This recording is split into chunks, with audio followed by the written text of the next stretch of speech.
घोटकी वेझो मोहम्मदपुर में पीपी जे social worker रजब अली अबड़ो जे house ते गॾिजाणी थी गुज़री, जंहिंमें पीपी सोशल वर्कर मोहम्मदपुर जे अॻवाननि रजब अली अबड़ो, जानी खान अबड़ो, जहांगीर अबड़ो, हक नवाज़ पहियार, सईद अहमद सिद्दीकी, सैयद इम्तियाज शाह सुलेमानी, राव नदीम अख्तर, मोहम्मद अली चाचड़, सहाफ़ी मोहम्मद इस्माइल गडानी, इरफान आराई, सफ़ाफ ज़िले घोटकी जे सदर सद्दाम खान मलिक ऐं ॿियनि शिरकत कई।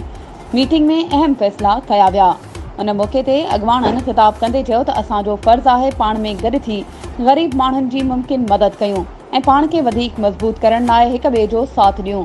हुननि चयो त पंहिंजे सोशल वर्कर मथां ॾुखियो वक़्तु बर्दाश्त न कबो।